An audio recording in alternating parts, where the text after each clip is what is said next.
Okay. Oh, but I don't think 10 minutes is a bit early. Let's see. Yes, it's just so I know it's working, and Yeah, exactly. so.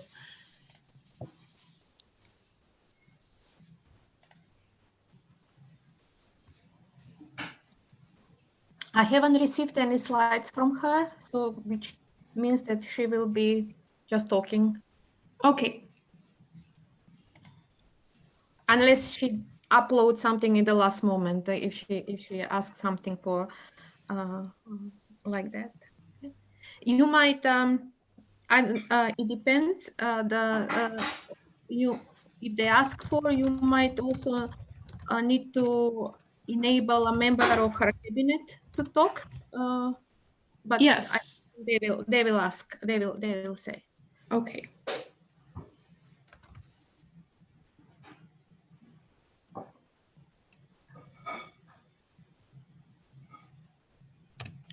It's just 3 of us. Yes, for now, but it's okay. People tend to show up quite late, actually. Well, Yeah, not late, but yeah. last minute.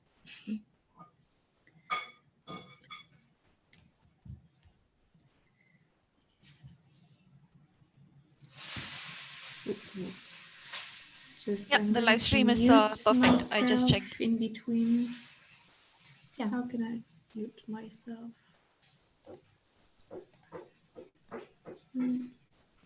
So Marielle is waiting. Admit. Okay.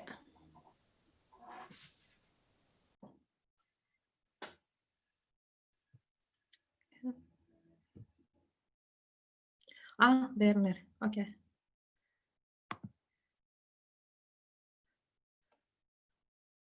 Hi, Werner.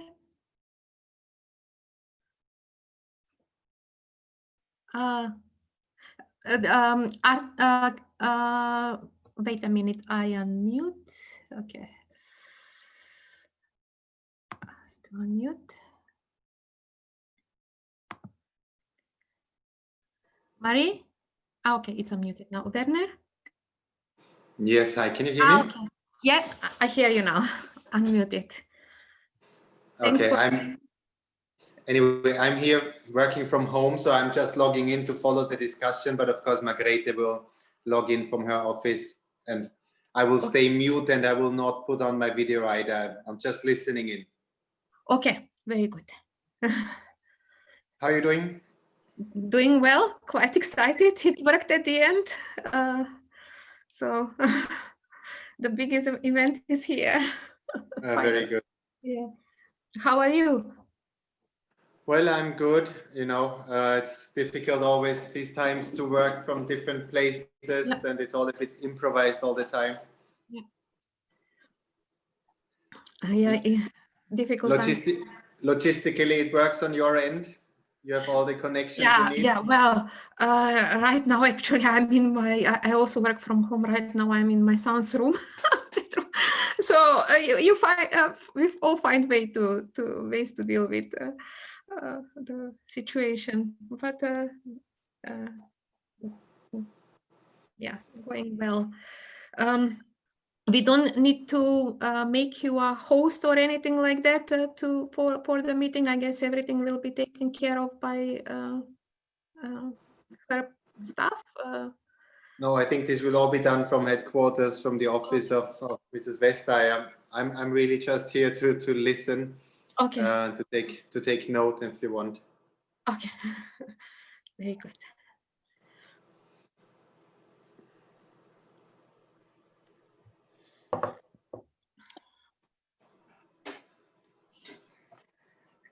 The biggest challenge is always whether all these tools function when you want them to function. Yeah. And this time we really want to make it work smoothly. You know, it's quite important to us because for us it's a big event. So we really practiced a lot and put a lot of effort in making sure that we are ready for last minute contingencies and issues that might arise. And no, I'm also glad it worked on our end because the EVP is extremely busy these days. So our agenda is a nightmare. Yeah, so I'm very I'm very happy that this worked out for you. Yeah. I'm going to express a huge thanks for that, because I know how busy she must be, and taking this time to talk to us. I mean, it's quite amazing. Yeah. No, I admire her energy, because the amount of meetings and obligations and things day in, day out, from early until that late night, it's just amazing. I would be dead if I had to perform that much. Yeah, I'm not on the high energy side myself. Luckily, I'm in research, like where I'm allowed most of the time to stay in my room, in my cubicle, and Yeah. my coding. And I don't have to meet people, and which I find quite exhausting, even more than normal work. If I need to meet all those people and then be careful about what I say, because I don't know. Maya, so I will let people in so that you and Mary can focus on the presentation. Okay. I'll Please. take over that. Yeah, thank you. We have people joining us, and yeah, I will let them in. Very good. Thank you. All right, and I will mute myself and I will listen as from now on. Yeah. Yeah. Thank you. Yeah. Good luck. Bye. Thank you.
Hello, everyone. Hi, Caroline. Hi, Margaret. I can see the speaker joining as well.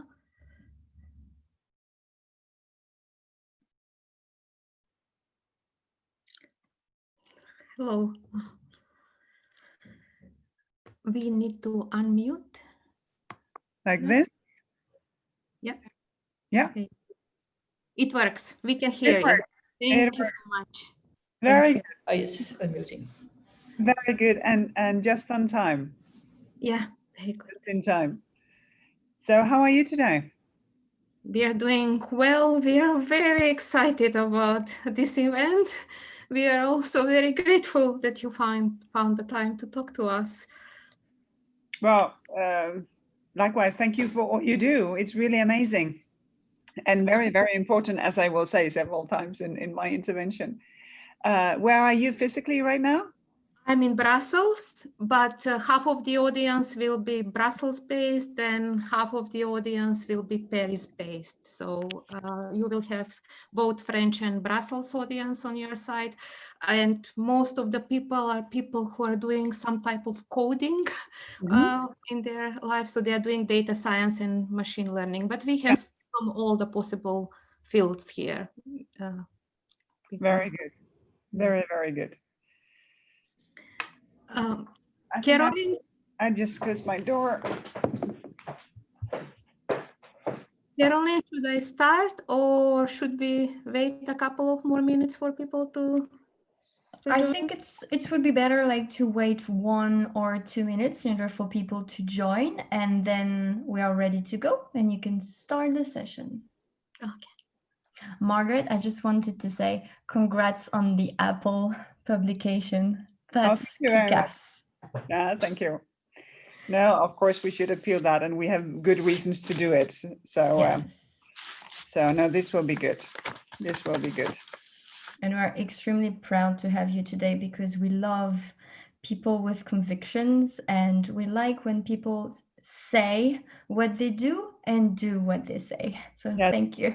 No, I like that too. I like that too. This is, and this is why I'm here with you, because I think you do this. Exactly. I think Maya will introduce our actions, and then we will listen to you. And I hope people will have lots of questions for you. Anyway, good luck. Thank you. Should I start, Caroline? Yeah, I think so. Okay. Yes. And the people, I think people are still joining, but they can catch up.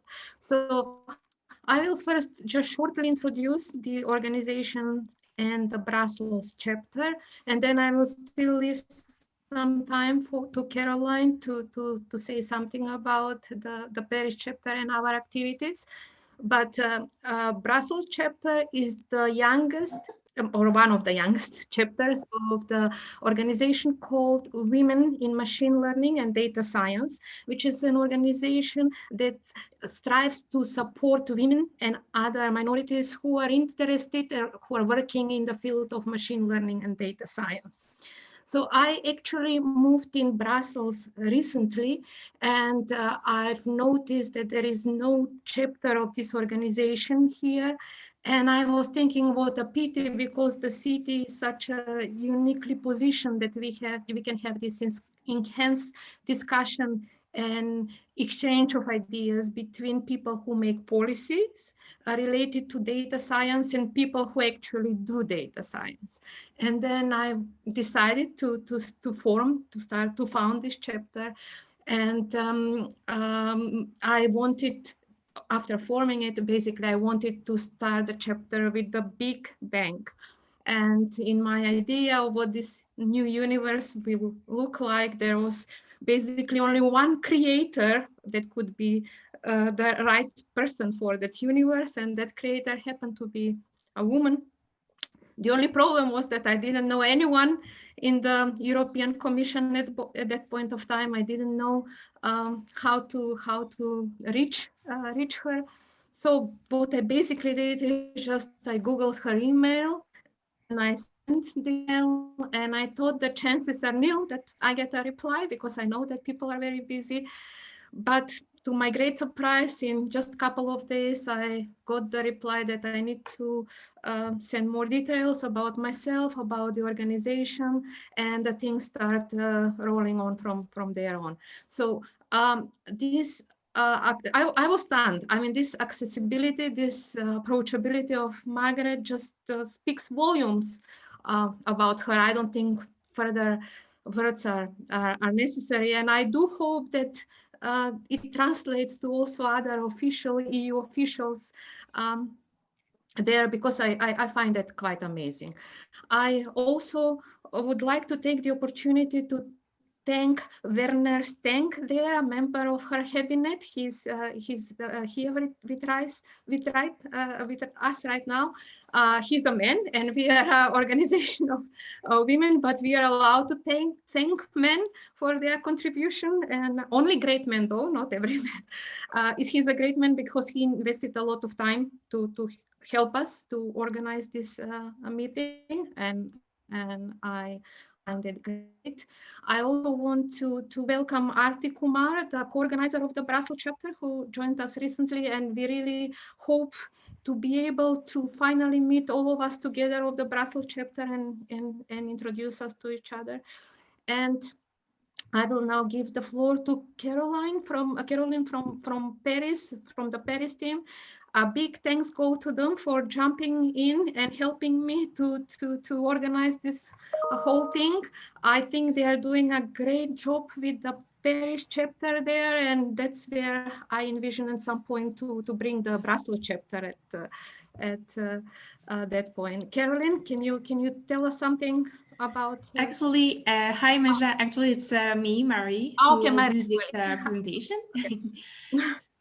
Yes, just a few words to present what we are doing at WiMLDS, our code of conduct, and we have a few news for you. So just 5 minutes. First, we are very happy to meet you again after this summer break. So with a great speaker, so it's like super happy. Our online code of conduct, please, if you could switch off your video if it's not needed to save bandwidth, mute your microphone when you are not speaking so we can hear clearly what Margaret has to say to us. Well, when you want to ask a question, you can use the chat. And if you get disconnected, there is no problem. We will check the waiting room. So you can just calmly reconnect and we will accept you in again. WiMLDS, Maja presented it already a little bit, but our mission is to support and promote women and gender minorities who are practicing, studying, or interested in machine learning and data science. So today we will focus more on the data part and the ecosystem. It's a worldwide organization. We have now more than 90 chapters in 34 countries. So we are really proud of this also with the born of new chapters, such as the Brussels ones today. We have a code of conduct for our events. So it's basically just quite easy. It's just be nice, be a nice person, and everything will be fine. It's just very simple. So our the organization from Brussels is handled by Maja and Arti. So we are very pleased to do today a co-meetup with the Paris team, which is Natalie, Caroline, me, and Chloe. If we go from right to left here, it was when we could still see one another. About the news, if you want, you can answer a survey led by Women for AI Daring Circle. It takes 10 minutes and it will be useful for them for their research. So the link is a little bit complicated. We will send it in the chat, no worries. And if you have time for this, if you are interested in research about this, you can help them. It will be very helpful. You can answer whether you're a man or a woman. It's not a problem. They want to know what is the ecosystem today. Another message from our friends from PyLady Paris. There is an Hacktoberfest in 2020. It will be fully online, of course. And they're doing a kickoff on the 1st of October. So if you want to learn how to contribute to open source, they will be very, very happy to have you with there. And our last news, it's ZooHackathon 2020. It's a hackathon to fight wildlife trafficking in order to spur innovation, educate and empower participants, and raise awareness about wildlife trafficking. It will be in November worldwide, and you can participate in a team, or if you want to be a mentor, there is also that opportunity. You just need to contact us and we will put you in contact with the organizers. Obviously, everything is going online and you will have a Slack to communicate.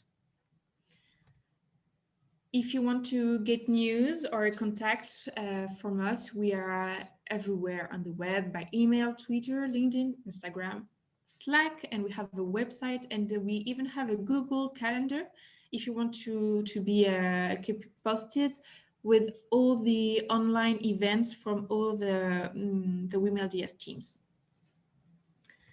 So finally, today's agenda, Women in Youth, Technology and Data Policy by Margaret Vestager. She is the Executive Vice President for Europe Fit for the Digital Age. And if you want to tweet about it, we'll be very happy. Here are a few handles you might like to, or hashtag you might like to use. And now, Margaret, the floor is yours.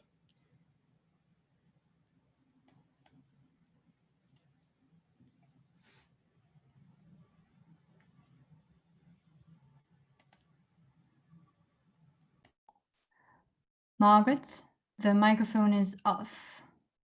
Can you correct it? Yeah, I have unmuted her. Margaret, sorry, could you please repeat again?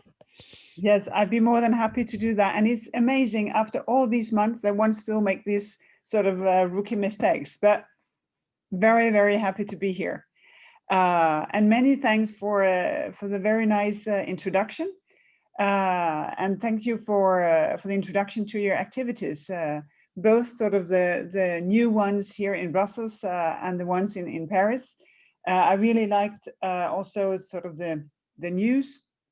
I'd also be very interested in seeing the results of the survey, and obviously the hackathons, they make great sense because results are really produced there. And obviously also very impressed by being in so many countries with so many members.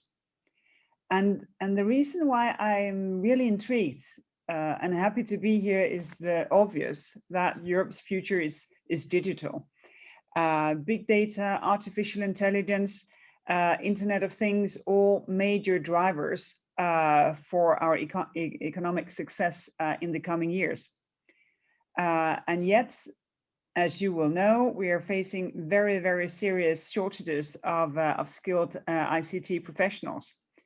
50% of enterprises recruiting ICT specialists, well, they report difficulties in finding people. And this still holds. COVID crisis, economic crisis, still so many open positions when it comes to ICT professionals. And obviously, we expect the number of needed people to grow. Cybersecurity alone, here we expect a shortage of 1.8 million qualified people globally by 2020. So a lot of potential here. And to increase the number of women studying, researching, practicing in areas such as artificial intelligence or data science, well, that already in itself is an important objective. Everybody should have a fair chance of playing an active role in the profound digital transformation that we are going through to shape the process and to benefit from it. Among the give or take 8 million experts that we now employ in Europe, only 17% are female.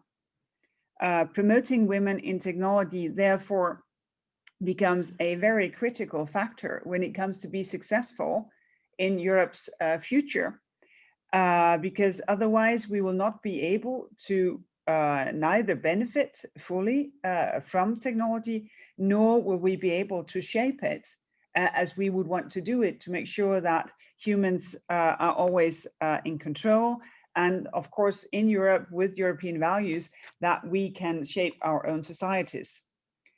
More women in tech will not only increase the numbers, it will also transform technology in itself. At the beginning of this mandate, the Commission, we presented our vision of what it takes to shape Europe's digital future, to shape technology and in ways that benefits not just the few, but really the many. And to ensure that it comes with the values that we have used to build the societies that we know now, fairness, inclusion, non-discrimination, that these are still the basics of our society. We want a digital transformation that serves the people. And that, of course, is a transformation that is accountable, democratic, and enables us to have a fair economy. Basically, that when we transform digitally, that we do it in a way so that people can trust it. Because if there's no trust, if we feel estranged from the society that we are building, how would we ever make the most of technology? One of the areas we are about to translate into reality in this vision of ours is artificial intelligence. In February this year, we published a white paper on artificial intelligence, setting out our ambitions to create an ecosystem of excellence and trust in artificial intelligence, to give a boost to the trustworthy development and uptake of this technology, while at the same time addressing some of the risks in this area. When it comes to excellence, we said that particular efforts should be undertaken to increase the number of women trained and employed in this area. A recent study confirmed that only 22% of AI professionals are women. And Wired magazine points out that in machine learning, women only make up a very disappointing 12% of leading researchers. Within the ecosystem of trust, one objective is to prevent, identify, redress any type of bias and discrimination. AI systems, they can obviously worsen inequalities as they replicate existing biases when using historical data. Recruitment system that uses AI have been found to favor male applicants simply because previous successful applicants, they were men. One way to avoid bias in the outcome of AI system is to ensure that not only the data feed into the system is unbiased, it's also to make sure that those who develop the systems are unbiased. And this is why teams representing various cultures, ages, professional backgrounds, and genders, well, they are bound to develop, test, and deploy AI systems through a much more diverse lens. Diverse teams, they're much more likely to flag stereotypes and biases early on. Obviously, unfortunately, biases in our society is not a new thing. The lack of gender-specific data is not a problem that AI has created. So how can we expect AI without bias when bias is omnipresent in the real world? That, of course, is no excuse. There is no excuse to take past mistakes as an excuse for new ones. Every new technology brings a chance to redress existing problems. And when well-designed, AI systems can help companies review job description, identify language that could discourage qualified female applicants from applying. And they can be designed in ways so they will not select a man for a leading position just because so many leading positions have been occupied by men in the past. And I find it thought-provoking that we seem to be, at least in the past, to be somewhat complacent with the fact that it is basically one gender and one generation developing technology, that be AI, that be other forms of digital technology. Just imagine if the parliament, that every seat was taken by a man, give or take 25. If that was the outcome of an election result, we would say, what happened here? And of course, it's not exactly the same thing, but when you do develop, test, and deploy technology, you are essential in shaping that technology, which means that you're also essential in shaping how our society will move forward. And really, to scare people, I say, just imagine that it was me and my generation, so women in the 50s, who were the ones to do this, and we only had, give or take, 15% young men in the business. I don't think there would be World of Warcraft. There are so many things that would not be there. And I think that is a good illustration to provoke people to think about the importance of a diverse culture, about diverse teams to do the shaping of this technology.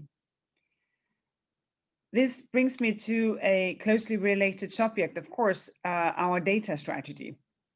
As many of you will know, we aim to create a single EU market for data to flow freely across Europe. We are working to create something that we call common European data spaces in crucial economic sectors and domains of public interest. That could be finance, manufacturing, health, climate, transport, mobility. And the first legislative proposal in this field will already be adopted mid-October concerning the governance framework for such common data spaces. And just like our AI policy, our data policy aims to enhance capability and ability to make use of the rapid increasing volumes of data, volumes that are generated every day. The main emphasis here will be industrial data, such as the huge amount of data that would come from Internet of Things as one obvious example. But the thing is that we also need to improve our digital infrastructure to make it happen, covering anything from better connectivity, sufficient and trustworthy cloud solutions, high performance or supercomputers as well. Just imagine the computing power needed to make a copy of a human being, a digital twin. That takes supercomputers because in order to manage that, well, you need to be able to do trillions of processes to sort of twin the molecules of the human body.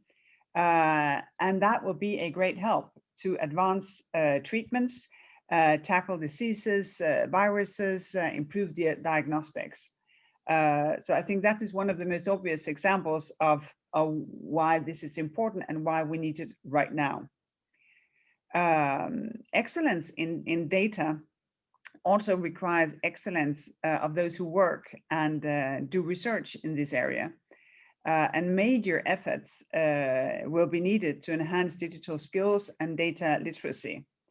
Our data strategy explicitly stresses the need to foster women's participation in this field. It's also an integrated part of how we see the recovery plans to be developed in Europe. We propose that 20% of the recovery funds are being used for digital purposes, and part of that also focuses on skills, both basic skills, but also more high-level skills, to make sure that education and skill is not seen as a subject that is not very high on the agenda. It will be very important for the recovery as well as other investments. Of course, I realize that even the best intended policy document or spending program will not be enough to do away with the current underrepresentation of women in technology. For this, we need more profound changes in our society. It's already starts when young girls and women show lower interest in tech studies than men. Obviously, not because women are worse at math, but maybe because they haven't received the same cultural encouragement as their male counterparts. There may be a very deep lack of female role models in technology. In spite of, I think, much greater awareness in recent years, there's still a long way to go. For instance, before audiovisual services, films, anything portrays a realistic picture of men and women in society. Women are less likely to appear as experts or in scientific or technical roles on screen. On screen, women are very often still subject to sort of more stereotypical portrayal to a much larger degree than men. We need to decouple tech studies and related professions from their association with masculinity or boring or remote or geeky for that matter. I think it's very important to show girls the relevance of tech for their professional pursuits, construct a message of real world opportunities, and help girls to connect the dots between their aspirations, tech studies, creativity, social responsibility. This needs obviously to be supported by parents, by the schools, and by the private sector. So if we want to make progress, we need to combat the gender stereotypes and promote role models. We need to boost digital skills, tech education for girls and women, and we need also to foster female digital entrepreneurship.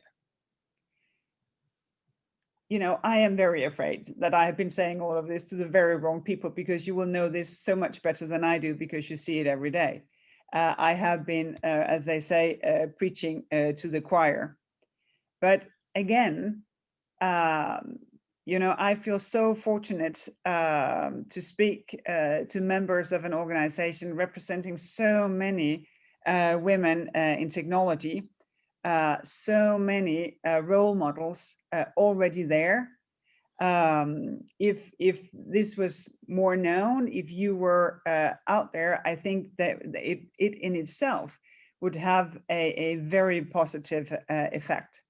I very much look forward for the discussion. I hope that this has been an invitation for you to offer your ideas, your perspective as to how we move this forward, because I will never be successful in my mission to make Europe fit for the digital age if we do not have more women in technology, because it is an endeavor for men as well as women to shape our society, and this can only be done if all takes part. So thank you very much for having me today.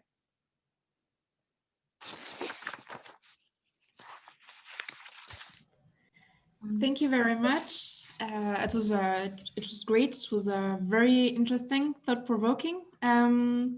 Maybe we can, if you have a question, anyone, you can ask through the chat. The chat is you can have it below. There is a little button, and it's always difficult to have the first question in general. Then I will go. I will use the time, since actually I have tons of them, but until the other people come with it. I wanted to ask, I was looking at this white paper on artificial intelligence.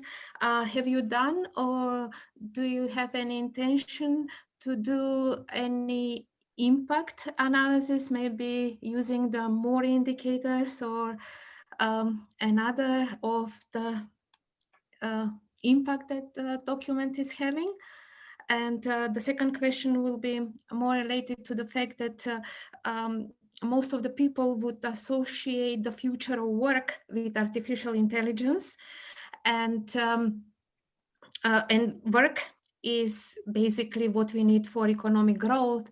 So why is the Green Deal being set to be the EU strategy to growth, for economic growth, and not the white paper on the artificial intelligence? So these are my two questions for now. Well, thank you very much. We have had a lot of feedback on the white paper. Quite a lot of the feedback pointing to sort of the distinction that we have tried to make of AI that poses risk to fundamental values and other AI, as if AI that doesn't pose a risk as such would then be sort of left completely untouched.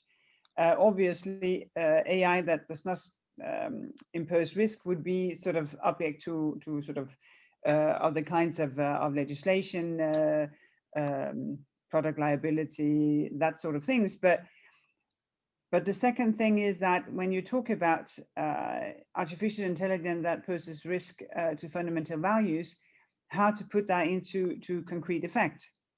And here we have had a lot of input, but we will do more impact analysis, and we will do more consultation on sort of the specifics when we come into the subject. Also because otherwise we will not know if the legislation will be enforceable, and that is a crucial thing here.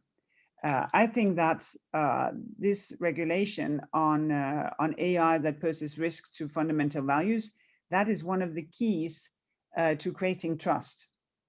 Because if you feel as unemployed, that the people who are there to help you, they base themselves on artificial intelligence, and that has a bias as to how you should re-educate yourself or what you can do with the experience that you have already, then I think people just say no, thank you, but no thank you. If you find that such an essential thing as the legal system is being biased because of the use of artificial intelligence, I think even more so. So it's really crucial for our societies to feel the ownership and the trust in technology, that we get this legislation right, which is why we will consult again when we get sort of closer to pinpointing what would be the actual wording of different articles. On the second question, I see I have to double my communication efforts, because we do indeed say that that there are two transitions, and they are twins. It's a green transition and it's a digital transition, and they will have to help each other. I don't think that there can be a green transition. I don't think Europe can be a climate neutral continent by 2050 if you do not use digital solutions.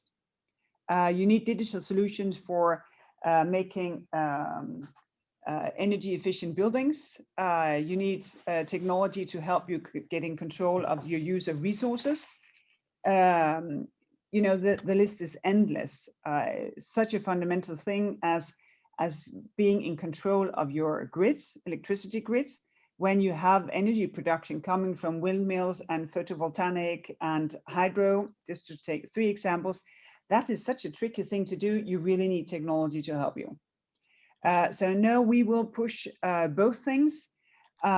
We've just suggested that at least 20% of the recovery funds used in member states should be used for digital.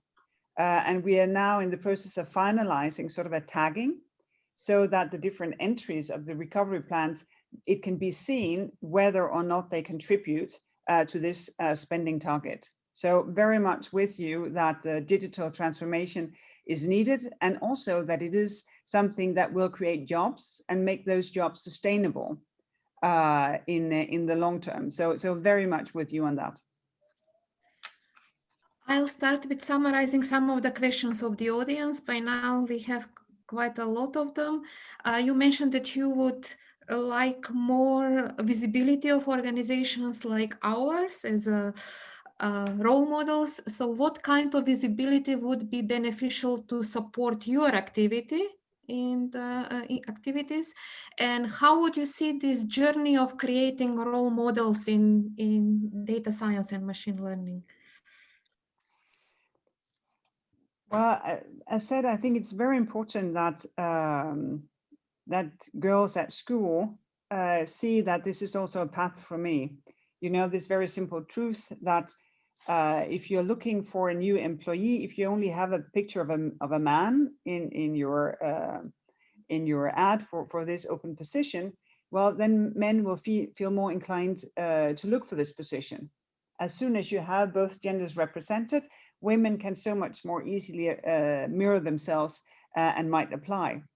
So, for instance, if there are open school days when schools would do sort of if they have a theme, what can I do? How should I choose my work? To offer oneself to school, to say I'd be happy to come a couple of hours and speak with children in, I don't know, 5th or 6th grade or something like that, to tell them about my work. We have these code weeks that are also focusing on girls to sign up, to say, well, I will be more than happy to be part of promoting this. I think this very sort of concrete things in the community to reach out and to have a presence there, I think that is what is needed. And then, of course, also to be present in some social media where you'd find this generation. I don't know. I would never myself be on TikTok. I think this is it would attract attention, but for the wrong reasons. But on Instagram, to say, well, here I am. This is what I do. This is the thing that I've been working with this week that makes me tick. So I think that local community engagement, I think that is a main thing. And then, of course, we should celebrate each other when there are successes. As yesterday, we had research and innovation days here in Europe, all virtual. And here there are special prizes for female entrepreneurs, so that we also praise and promote the people sort of for the media to pick up. So I think there's a lot of things that one can do, but it all comes with the engagement in the community. And with so many people engaged with you, the outreach can be very, very big. And then we have another interesting question. Are there any specific program dedicated to reducing the gender pay gap? Maybe in your department, and how do AI policies of EU differ from those of the United States? Or let's say, how does your white paper differ from a counterpart of the US? On the reducing of the pay gap, which is obviously there, our way to go about it is to make it more transparent, to say, well, we need gender divided statistics for people to see, because it can be very difficult to renegotiate your salary if there's no transparency as to what your colleagues' level of salary, of course, give or take, but still to enable a better negotiating position by having transparency in pay statistics. That is what some of my colleagues here are working with, and it's not with my portfolio. And the second question on our approach to AI, how that differs from the US, I'd say that we have a very sort of hands-on approach to say we have the willingness to regulate and have demands and obligations on AI if we find that there is a risk here, because it is a tricky thing. As said in my introduction, we live in a biased world. in a world of sexism and racism. And very often the data that we use to build our models, they mainly represent men. So it's really a giant effort, and we don't think that we can do that without being willing to address and put up obligations on artificial intelligence. And I think Europe is the first place on the planet to show that willingness. I feel a lot of interest from the US and from other places, but I think we're the ones who have been pushing this the most, realizing, of course, that there's innovation that will not happen then. But my point is then just to say, yeah, but do you really want innovation to promote bias? I definitely think that it's worth the cost to say, no, the innovation that we want should be in this direction, because we find this to be so important that we are, of course, willing also to make the necessary sacrifices, pay the necessary cost of getting this direction. Very good. Another question, apart from the white paper, what are the other actions led by the EU on which a community such as ours could help in, or what could be the collaboration between academia, the industry, and the EU? And how can we, as AI experts or data science people, help to inform policy on data protection and governance and artificial intelligence and related issues? I think that the most important thing is to break down things that are inherently technical to something that can be understood and translated into legislation. You know, I'm an economist by training. I'm not a data scientist. So obviously I have a lot of work to do to understand what it is that you're doing and to enable a translation into a legal framework. Because people with a legal education is not necessarily data scientists either. So I think there's a lot that you and your organization can do to help this translation to be a good one, so that we do not lose what it is that we will achieve in this translation. And as said, we now work on a legislation on data governance, how to set up what should be the legal framework if you want to share, pool, reuse data. That's a thing I think you would find interesting to discuss. Second, next year we will propose a data act. What data should be shared? And of course, here there are a number of very interesting issues as to how to do that in a way so that data is readable and transferable. I was visiting the AI Center in Tübingen in Germany, and there they also have very, very advanced technology in their university hospital. So that technology that can scan and because of that diagnose and give treatment at the same time. So you simply live can see how the treatment is working, specifically, I think, within brain cancer. There's also one of those machines in Denmark, but very, very few others. And in order to advance the research as to how this machine is working, obviously, it would be a good thing for the two teams to be able to pool their data. But the first hurdle was a big one, and that was to agree in what format, how to organize data so that we do it in a way that we can actually pool it. And I think it is much more political than you would think, how we set these things up so that it's actually possible to share and to pool data in a way that actually transform itself into real life. So I think there's a lot of things that can be done to prevent that we make mistakes that can be avoided, mistakes that comes from lack of deep understanding of how this works and what barriers should be taken down in order for it to work. also because I'm really a believer of interoperability. And when we push that as well, of course, there are also a number of technical issues that I'm not on top of for obvious reasons. And I think if you engage, you'd find that this is much more political than you would think at first sight. Very nice. I have a question from a person who says that you are one of her heroes, Camille. And she asks, and this is very, very relevant, many people are actually scared of digital transformation and artificial intelligence because they think in terms of job losses, hacking, privacy violations, and things like this. So how will you implement the artificial intelligence and digital transformation in the EU without alarming and scaring society and certain countries?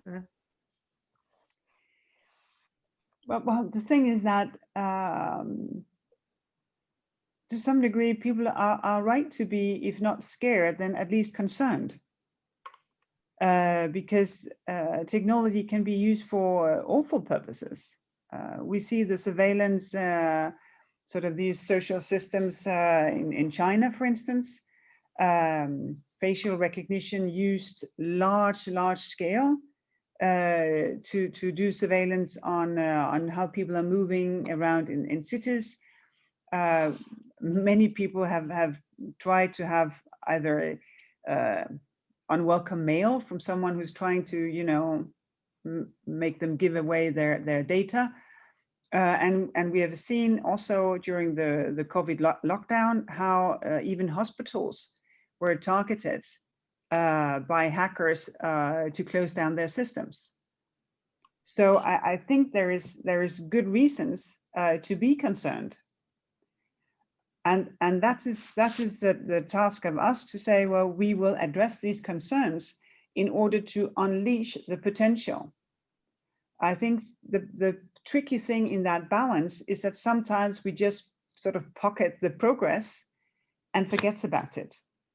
We kind of forget what we have achieved, how our world has become more convenient, more transparent, by using technology in a number of different areas. So I think the point for someone like me is to say, well, the legislation that we do should minimize the risks and promote the opportunities, and then show it in practice. Show how legislation is then translated into something that works on these premises. Because only if you can show that it's enforceable and it works in real life, are you trustworthy? Otherwise, it's just talk. I have a question that here about the common European data spaces that we initiative sounds great, especially to people like us. We love data. But there is a question, is there any initiative targeting towards setting standards for privacy and ethical data use when it comes? I think you talked a little bit about that, but maybe I guess you can clarify it for the audience and a little bit better. And the other question is about the big platforms who are dictating what content gets accelerated and what gets slowed down, so like Facebook or Twitter, and what are the EU thoughts on letting these platforms governing our political or other conversation? Is there room for governance of content? Yeah.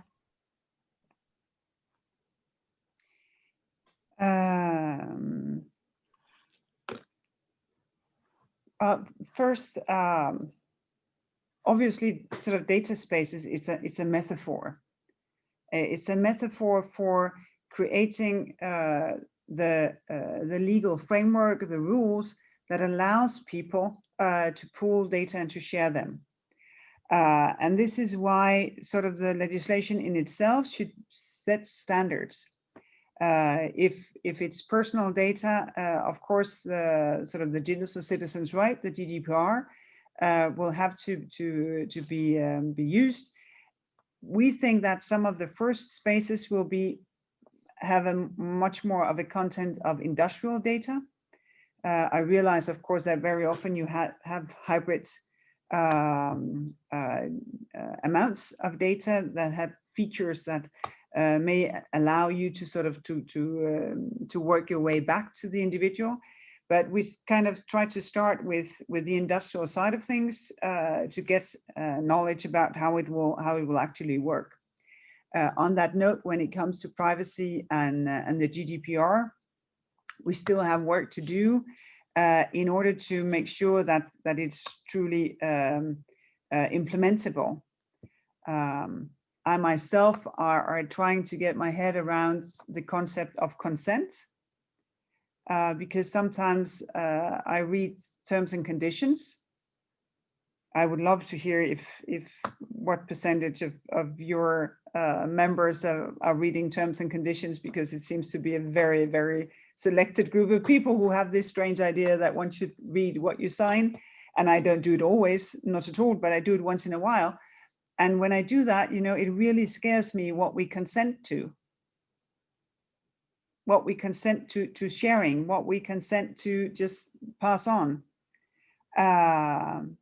Some of these terms and conditions, they would literally be the equivalent of me taking my 2 moving boxes with photos of my children from when they were born till all my pictures became digital, that I would take these 2 moving boxes, put them in an unmarked white van, and seeing them drive away to unknown purposes. And the only thing I got back was that I could ask someone, now, how is it with the 10 commandments? Number 7, is that something with, you know, you're basically signing off a lot of value to do some basically quite simple things.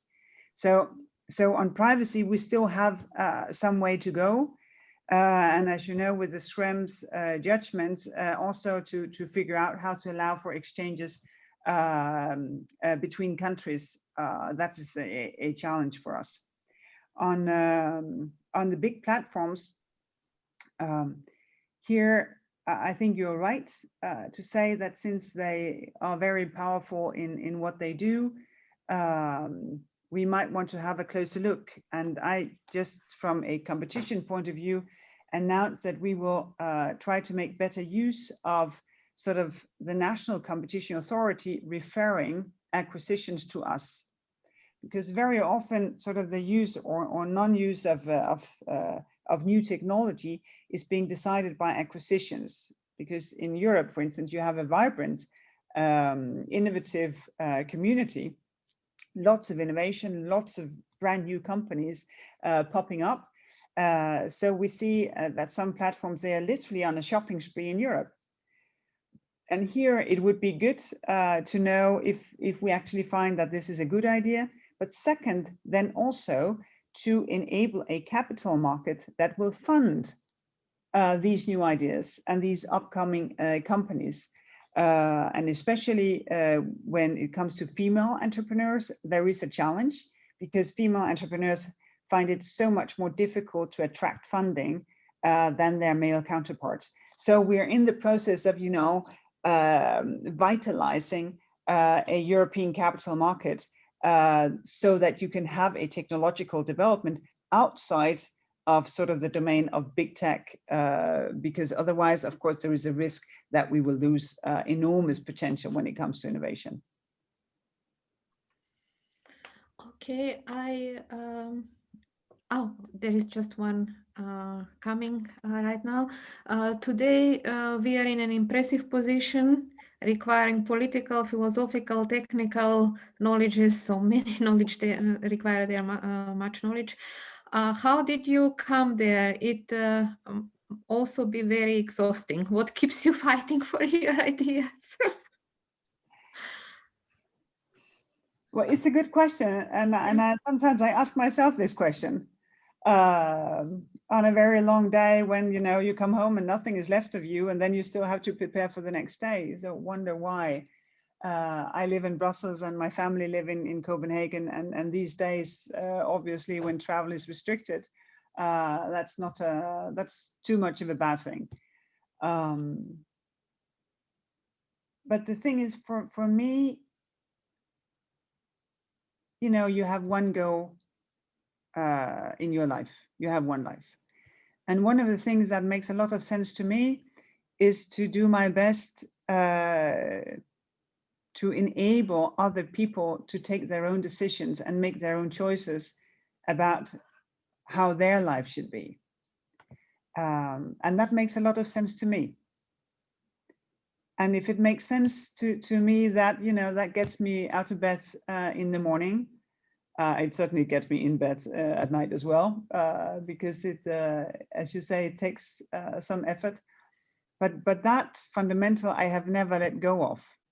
And that was also what, when I was just a 5th grader, 12 years old, I was one of the children taking an initiative to enable a food stand in the school where I was going to school, because there was nothing. You couldn't have juice, you couldn't have anything.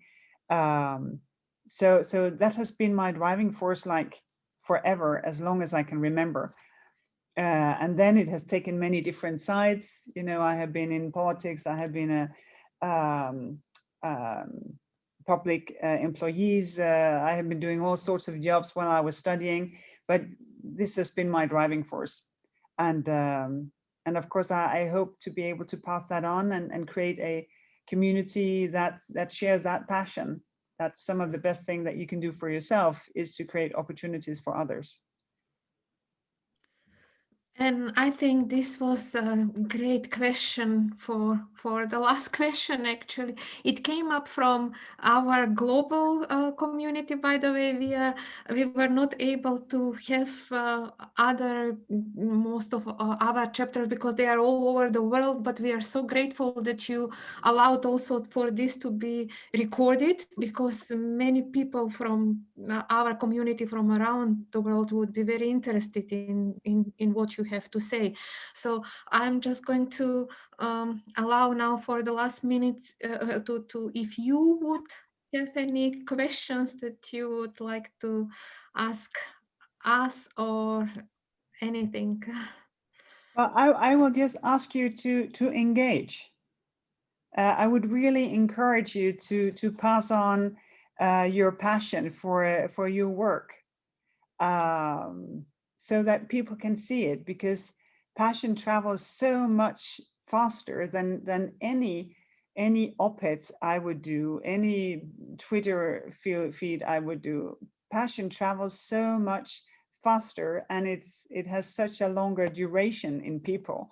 So I would really ask you to do that and to engage, so that other women, young women, girls, women my age, can see that, oh wow, a rich life you can have, and the influence you can have in shaping our society, if you have the skills and the dedication to do what you do, because it is truly impressive. I have been so happy to be with you today, so thank you very, very much.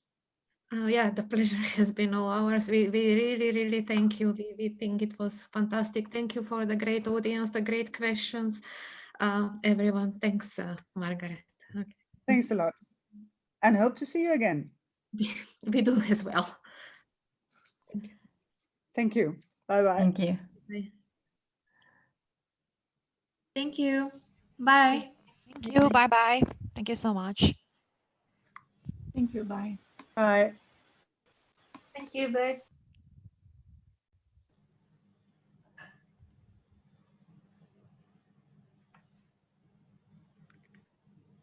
Okay.